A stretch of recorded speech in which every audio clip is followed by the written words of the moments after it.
Hello, everybody, and welcome back to the Patriots Real-Time Podcast. I'm your host, Theo Diesenhaus, and today we are doing a breaking news, maybe a day late, not maybe, a day late breaking news podcast about the Kayshon Boutte trade, a trade that I thought was expected, something that I saw coming, but shocked a lot of fans. Fans were upset about the return.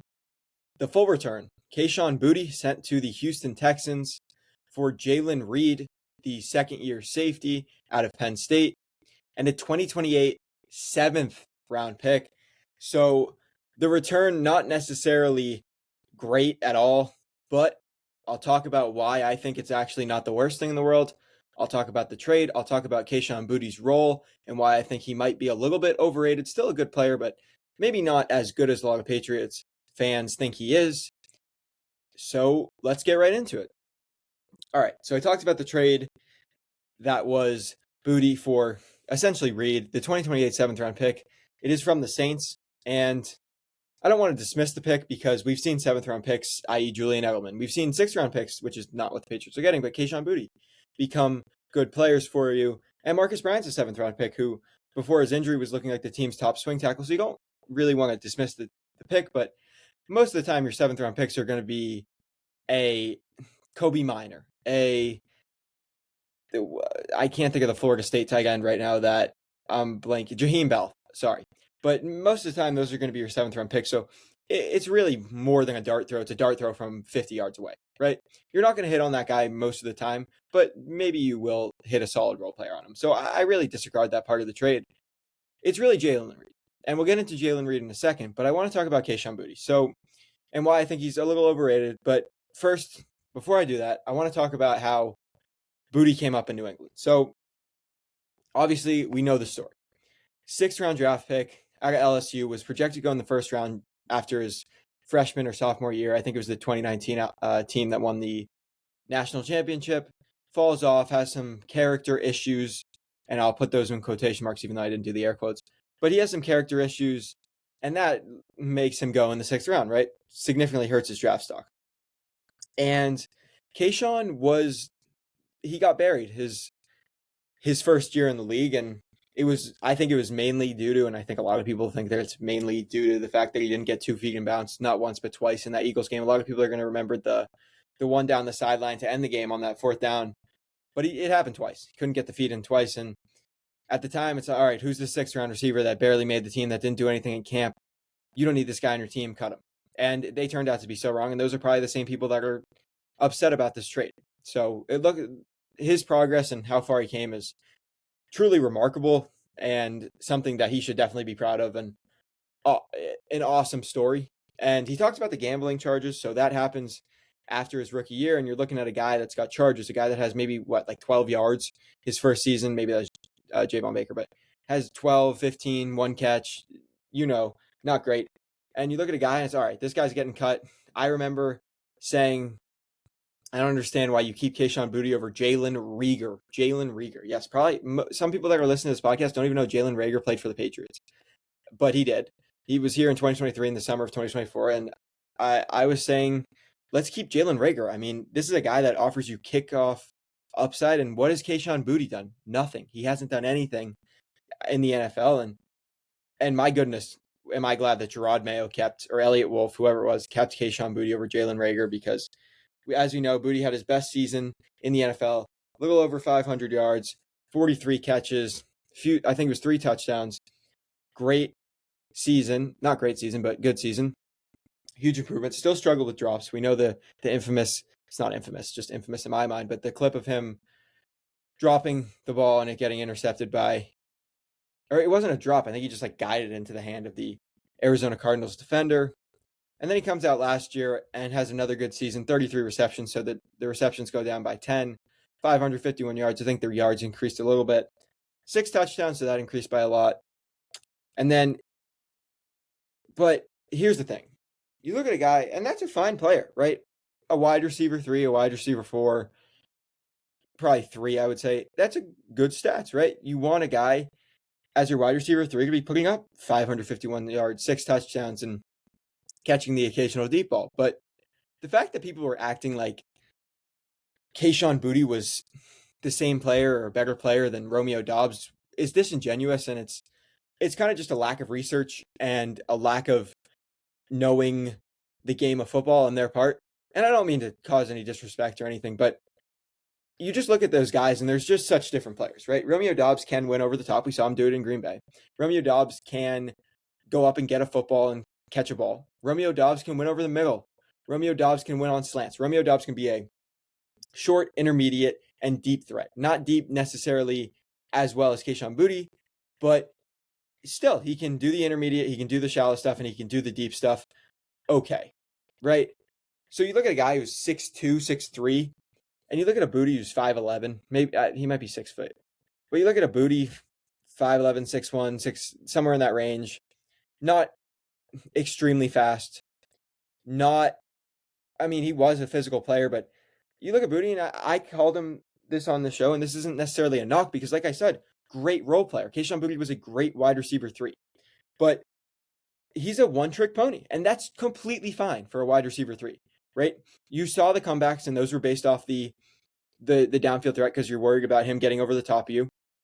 So you'll what is it called? You'll let the comeback happen once in a while. You saw the slants on the occasion, saw the intermediate and digs and middle of the field stuff on the occasion. But Kayshon Boutte was known for unsustainable, Kayshon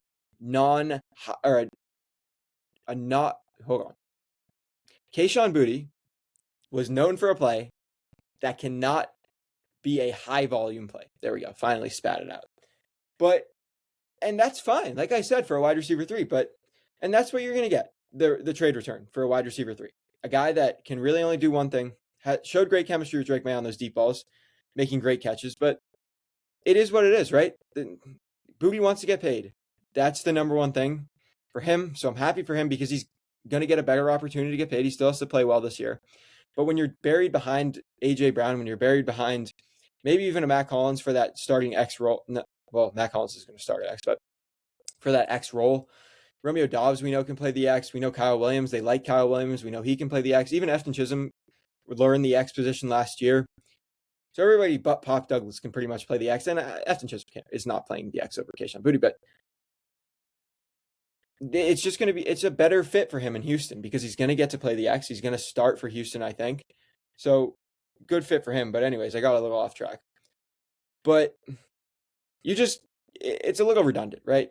A.J. Brown's going to play the X. He's going to be able to move around the formation. But Kayshon Boutte played 711 snaps at the X last year.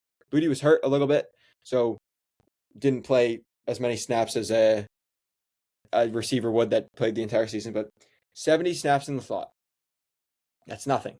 Absolutely nothing compared to his 700 on the boundary. Then you look at a guy like Matt Collins, 46 receptions, 550 yards, 2 touchdowns. So touchdowns are less, but 504 at the X, 164 at the slot, so it's a better ratio. Hollins missed the last 2 games of the season as well, but 70 in line as well. He could play all those positions. He can block better than Kayshon Boutte. And I'm not advocating or saying that Matt Collins is a better player than Kayshon Boutte, but he sure is a more well-rounded player than Kayshon Boutte. And people forget that Matt Collins is on the team because, yes, you're losing something in Kayshon Boutte, but you still have Matt Collins who can run the go ball down the sideline. And I don't need to tell you that A.J. Brown can run the go ball down the sideline. You know Kyle Williams can run that go ball down this or go route down the sideline. So I'm not saying that the Kayshon Boutte loss is insignificant, but I don't think it's as big of a deal as a lot of people are making it to be. Yes, he had great catches. Yes, he showed great chemistry with Drake May. Yes, he caught Drake May's first touchdown. Yes, he caught that amazing one-handed grab in the snow that NFL Films has posted 100 times. But at the end of the day, Kayshon Boutte's not a wide receiver 1. Kayshon Boutte's not a wide receiver 2. And he is a solid, really, really good wide receiver 3, really good role player that it sucks that that this happened. But at the end of the day, your team is fine. You're not winning or losing the Super Bowl because of this trade, unless maybe Jaylen Reed becomes something special. But in all reality, this isn't hurting your chances of winning the Super Bowl in a huge way or a huge manner or anything like that. So I want to get that out of the way. Best of luck to Kayshon Boutte in Houston.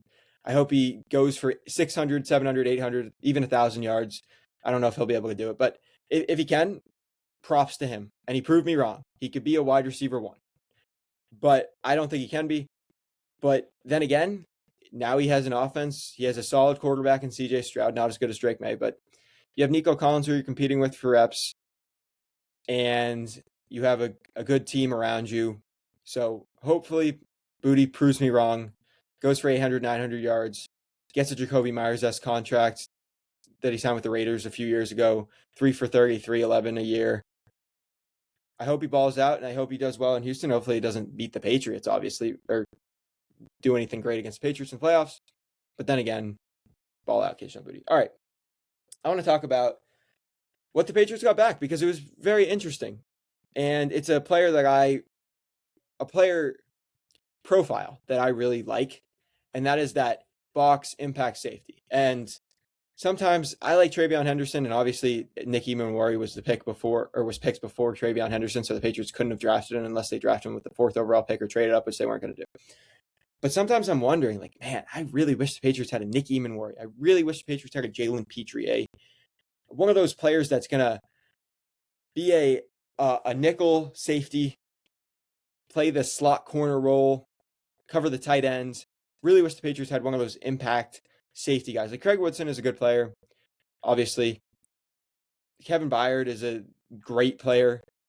But I feel like the Patriots were kind of missing that modern, big slot safety that can play close to the line of scrimmage, is fast, and is an impact player. And I am not going to sit here and tell you that Jaylen Reed is Nick Emanwari, Jalen Pitre, even Patrick Chung. I'm not, no way. Not any of those guys. But I think there is potential for him to be somewhat of, or like play somewhat of that role. Not play some of that role. He's going to play that role, but be half of those players, essentially, maybe even more. The Texans took him. The Texans are pretty good at developing defensive talent, as we know by their defense, the best in the league.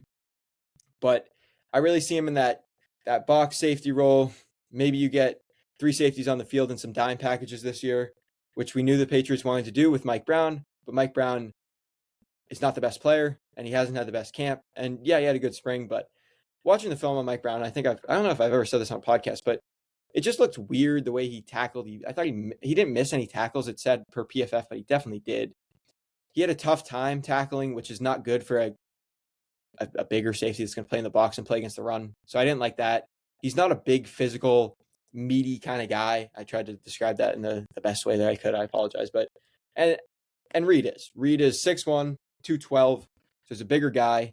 Not as built, I would say. Not as big as a linebacker, obviously, but he can move. He's faster than a typical box safety like that the Patriots have had. Maybe a Jabril Peppers, a Kyle Duggar.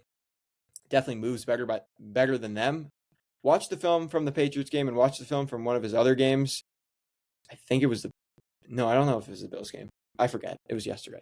But the Patriots game, he covered Hunter Henry a few times, looked fine.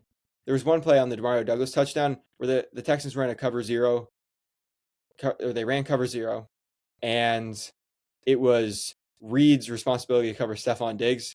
Diggs ran a quick out, and Reed hauled ass to get over there, which it was his assignment. It was man-to-man coverage, but if he stayed and he played, if it was cover one, he was the deep safety, then he probably would have stopped that touchdown, but not his fault. It was the play call. But wanted to note that he plays with a lot of energy. He plays with a lot of hustle, and I really like that. And didn't play too much last year, but he did start the 2 playoff games and played a ton of snaps for the Texans in those 2 playoff games. And that's something that Elliott Wolf noted in his press conference today. He also noted that the Patriots wanted to take Reed in the 6th round last year, but he went before they could take him. And here is Reed's snaps by position. This is according to PFF from last year. So 2 defensive line snaps. Obviously, it wasn't lining up as a defensive line. It was either a fake pressure or he was coming on pressure. In the box, 61 snaps in the box, 39 as the slot corner, 71 as the free safety. So he can do a little bit of everything. Played that deep safety and some cover 2, cover 4 looks a few times for Houston, but I don't see him necessarily in that role. I see him more playing in the box. But we know how versatile we want, or the Mike Vrabel wants his safeties to be. So maybe he'll play all over the field. Yeah, really excited for him. Penn State, he had 98 tackles in his senior season. He played 16 games. He had six and a half tackles for a loss, 2.5 sacks, and 3 interceptions. I believe he had 2 the year before. So good player at Penn State. A player that is definitely an NFL caliber player. And I'm not saying that he's Craig Woodson in the sense that they play the same, because they aren't built the same. They don't play the same at all.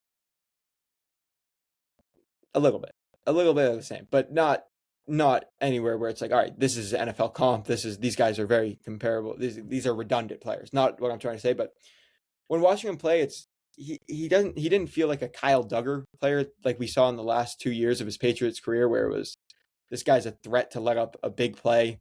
He overcommits to things. Felt like a steady presence back there. Didn't necessarily make any plays on the football, but didn't do anything negative either. And so that's what I kind of like in a safety. Well, obviously, I want the guy that's going to change the game, a Kyle Hamilton-esque player. I mentioned Eamon Warry. Eamon Warry's in that Hamilton role, or Hamilton build, I guess. But once again, I don't think he's necessarily going to be a Eamon Warry or Kyle Hamilton, but I think if he makes some plays on the football this year and continues to be that steady presence in the back of the defense, maybe play a little bit for Craig Woodson, because like I said, he's going to be your box safety, your strong safety. He's going to be maybe even the backup slot corner, if you will. So we'll see. We'll see what that role is like. We'll see if he even plays week 1, because has to get accustomed to Zach Corr's defense. He does have, 15 days away? 15 days. Maybe plays a limited role, plays on special teams. I bet he will. But maybe it'll be Del Pettis. But speaking of Del Pettis, who does this push off the roster? So I don't think John Saunders gets pushed off the roster because of this. They play different positions. John Saunders is that true free safety. Del Pettis maybe impacts him a little bit. Pettis is a special teamer, but we've seen Pettis play close to the line of scrimmage this year a lot. We've seen Pettis play that backup true box safety, which I said presumably is going to be Jaylen Reed, but I don't know. I don't think it pushes him off the roster. I think they carry 5, because how healthy is Brendan Schooler? That's a question that I have. I don't know if he's going to be ready for week 1. Doesn't seem like he will. If he starts on NFI, he has to miss for the first 4 weeks of the season. So who does it push off the roster? Maybe it pushes off a slot corner. Alex Barth has thrown this out a lot. Maybe it pushes off of Prunty or Vildor. Maybe it pushes off a linebacker. I don't think it's going to push off a linebacker, but it very well could. I think it's a very reasonable take from Barth.